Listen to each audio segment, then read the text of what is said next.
Hey there, my name's Bill. I love music and I love records, and I want to welcome you to another video I'm doing for a YouTube channel called Spin and Chatter. Today, I want to talk a little bit about records that took me a little while to get into. Some records, you hear them, and right off the bat, you just fall in love. For me, that was the Ramones. The first time I heard the Ramones, I loved them. The first time I heard Chuck Berry, I really loved Chuck Berry. But other records are more of a slow burn. But that slow burn, that re- getting to understand an album upon repeated listenings can be very rewarding. So here's a few records that took me a little while to get into, but I ended up really loving after I understood them. So the first one is Slade by Slade. So the story, how I discovered this was I had a friend who had several boxes of records and he agreed to sell me a few of them. And there was a copy of this record in there, and he said, "You really got to check this out. You'll love it." And so I took it home. I listened to it, and it didn't quite do it for me, but I did like the song Goodbye to Jane, and I liked the song Mama, We're All Crazy Now. And so I listened to it over and over, and those two songs ended up being my gateway drug into this album. And this album ended up being my gateway drug into the band Slade. So this came out in 1972 on Polydor. I have a German reissue, probably from the 70s, but I don't know exactly what date it's from. Slade was a hard rock glam band from England. This is, in a way, their fourth album, because their very first album, their band name was a little bit different. They were called Ambrose Slade, and they put out an album called Beginnings, and I think that was reissued under another name. It was called Ballsy at one point. But Noddy Holder is the lead singer, and his vocal style is very abrasive, and it's excellent. And you can tell that he was most likely a huge influence on Kevin DuBrow from Quiet Riot. And as a matter of fact, Kevin DuBrow and Quiet Riot had a big hit with Come On Feel the Noise. And as you may or may not know, that was actually a Slade song.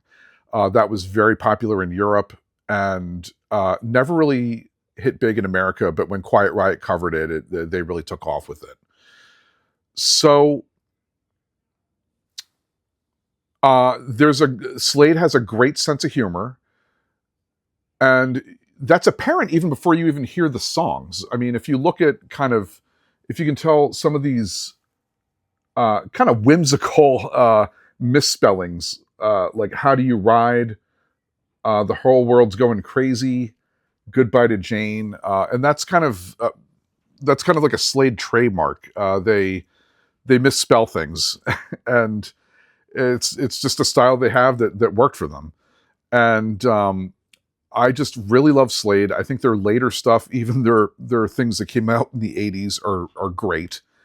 And as far as I know, their final studio album together was an album called You Boys Make Big Noise, and that came out in 1987. But this is just a great record. If you like hard rock, if you like early glam, I think you'll be into this one. So the next one I want to talk about is by a guy who needs absolutely no introduction. It's Lou Reed. And this album, New York, again, the first time I heard this, I was kind of lukewarm on it. I really liked the song Dirty Boulevard. I found the lyrics to be disturbing and the imagery was very powerful. Dirty Boulevard just had an impact on me. I listened to it a few times in a row, and from there, I kind of ventured out into the songs that came before it and the songs that came after it. And once I sort of understood kind of what direction this record was taking, I really appreciated it. And it's not only one of my favorite Lou Reed albums, it's probably one of my favorite albums, period. It came out in 1989 on Sire, and it's a gritty portrait of New York City in the 1980s, the late 1980s. The lyrics are socially conscious, arguably still relevant today. And one thing I love about Lou Reed is his approach to music. And he has a famous quote that when writing music, he says, one chord is fine, two chords are pushing it, and three chords and you're into jazz. I think of that from time to time. Occasionally I encounter people who are dismissive of music that's straightforward and relatively easy to play. I'm not saying these songs are easy to play, but I meet people who are dismissive of things like punk rock, and they kind of think, well, anybody can play that.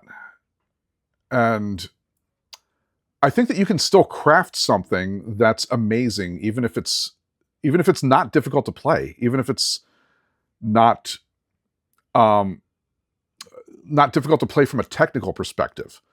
It can still be worthwhile, even though it's maybe doesn't have as many chords or as many solos in it, things like that. So I think there's something to be said for that, and I just love that quote from Lou Reed. Two of my favorite songs on this are Busload of Faith is a great song, and I also really like Hold On. They're both outstanding, and this record just really showcases what a masterful lyricist and songwriter Lou Reed was. Great record. I really love this one, New York.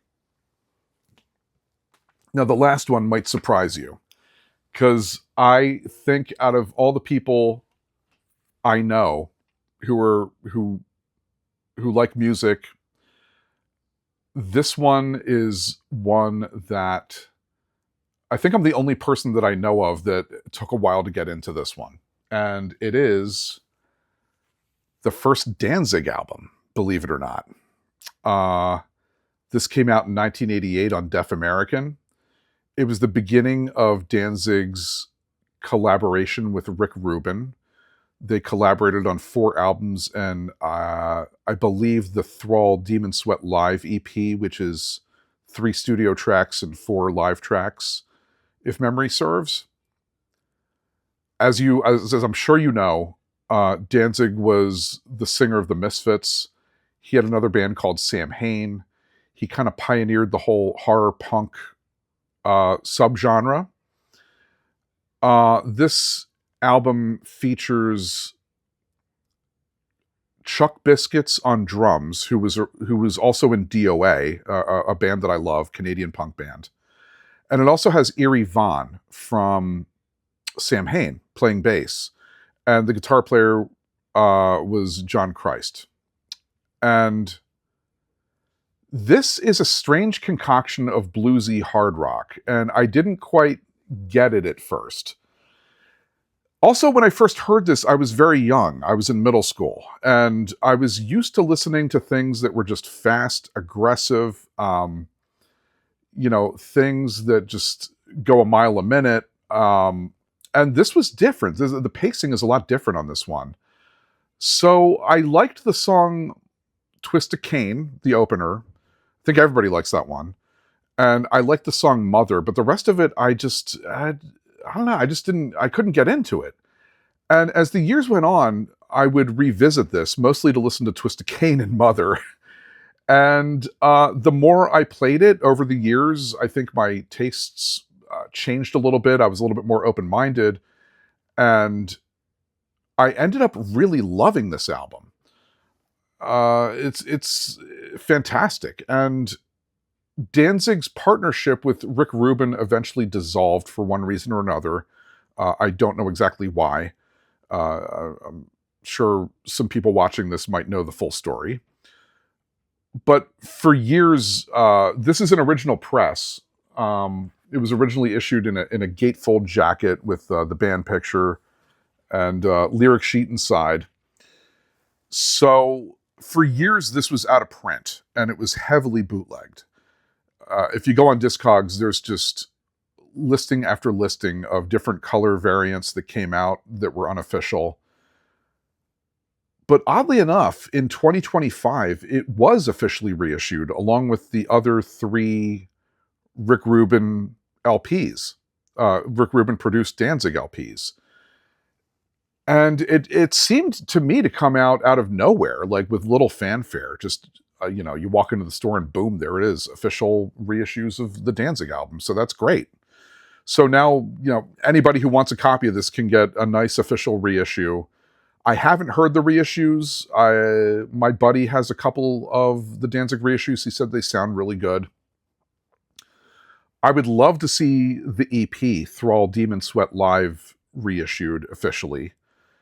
As far as I know, that only exists as a 1993 European picture disc. And this is a topic for another video, but I really just don't like picture discs. So it would be great if that one could come out. But at any rate, this album is one of my go-tos. Danzig, self-titled. Just a great record. So there you have it.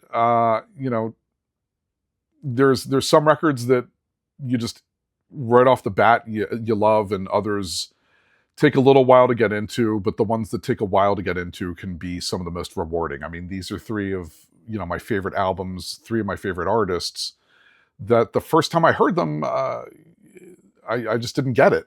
But the more I played it, and the more I understood it. So anyway, I want to thank you for watching this video, and I hope you enjoyed yourself, and I hope to see you again. Thank you.